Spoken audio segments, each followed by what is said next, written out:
Today I have Andrea from Andrea's Weddings here. She's a wonderful celebrant and she's going to give us some tips and tricks on how to choose the perfect celebrant for your wedding day. So who can marry a couple? Well, it really depends on where you're getting married and whether or not you're a religious, spiritual, or you just want to look for a civil celebrant. In my case, I am a civil celebrant, but I do also do religious ceremonies in non-denominational churches or chapels. So really, the main criteria is to be authorised by the Attorney General's Department. And Decided to get married, what sort of paperwork and stuff do I need to bring you? Okay, really great question, because as far as I'm concerned as a celebrant, there's really two parts to my job.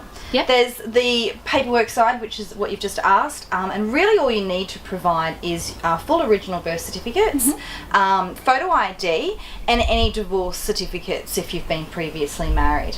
The rest is really up to myself to provide and take care of for you. So when's the best time to sort of choose your wedding celebrant? I find over the years that I've been a celebrant, and that's more than a decade now. Long time. So laws and things have changed in that time as well. But I find that generally speaking, between 3 and 9 months prior to the wedding. Look, I have couples who book and secure a date 2 years out because they've seen me at another wedding, and that's possible. But as far as the legal paperwork is concerned, 12 months is really the cut-off date where the notice of intention to marry is valid from, through to 1 month prior to the wedding. So really they're the legal parameters, if you like. Okay, so there is still a minimum, so it has to be at least a month before. At least 1 month. What can you put in a ceremony that's personalised, or what do you have to sort of put in there for legal reasons? Oh wow, well this is the second part, which is the bit I love, I'm really, really passionate about. So there is a sentence, if you like, a phrase that by law must be said by both the bride and groom in order for it to be a lawful ceremony. There's actually only 3 parts to the ceremony, believe it or not, that are required by law in order to make it a lawful ceremony. And then you've got so much freedom to create your perfect wedding your way, which is kind of my motto, Josie, because I just think that it's the one day that they can really express themselves.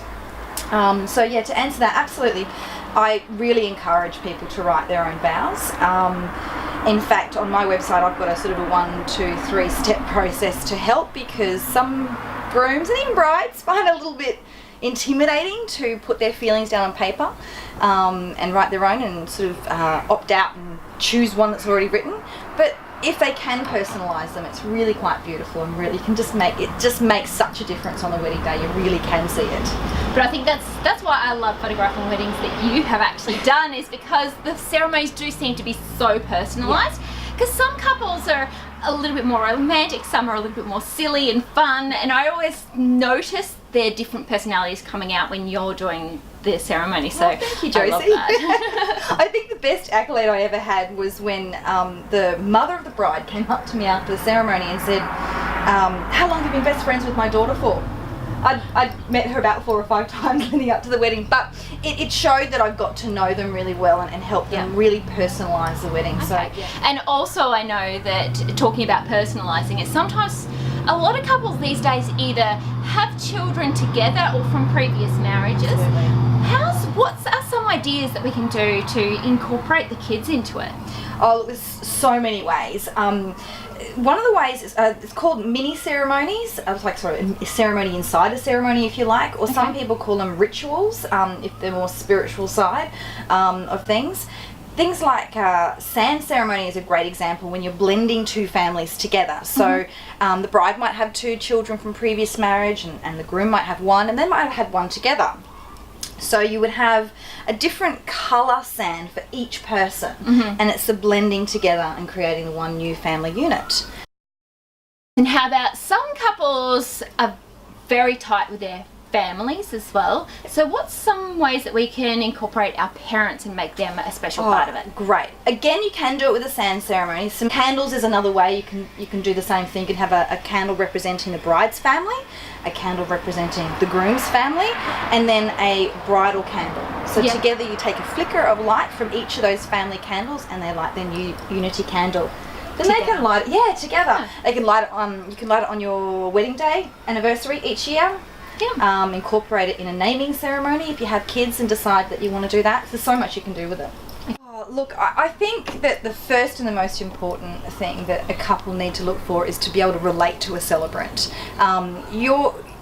That celebrant is going to be there in one of the most important moments in your life, not just leading up to, but on the wedding day.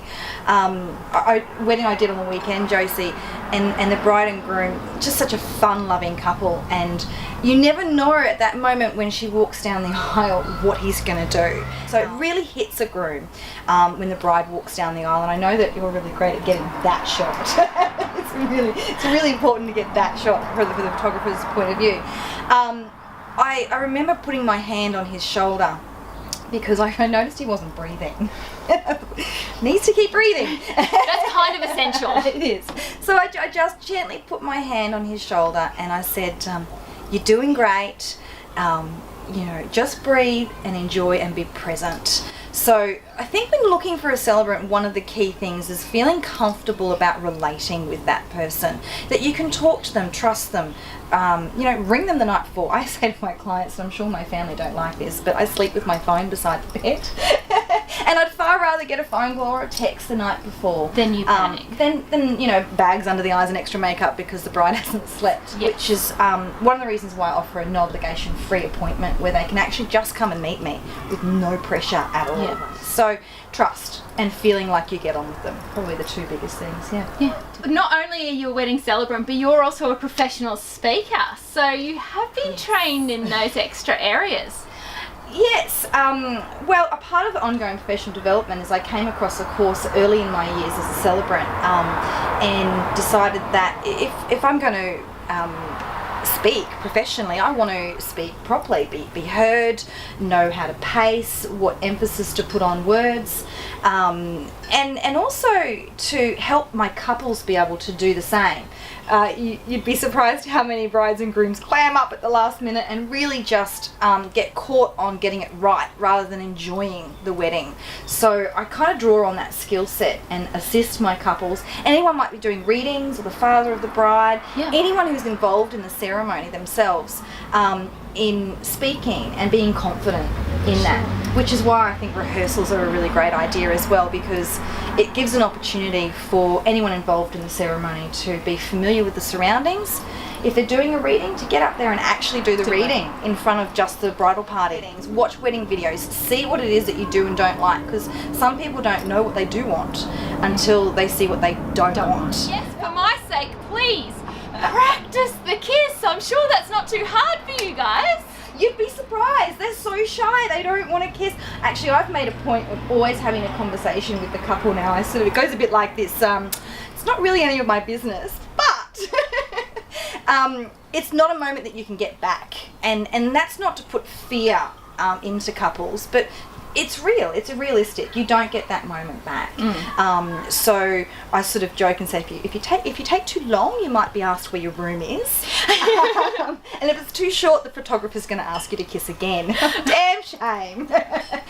Or when they don't realise where the audience is, and the groom's, all you get is the back of the groom's head or the back of the bride's head. But again, if it kind of goes wrong, you just have a photographer like you, and they get it anyway.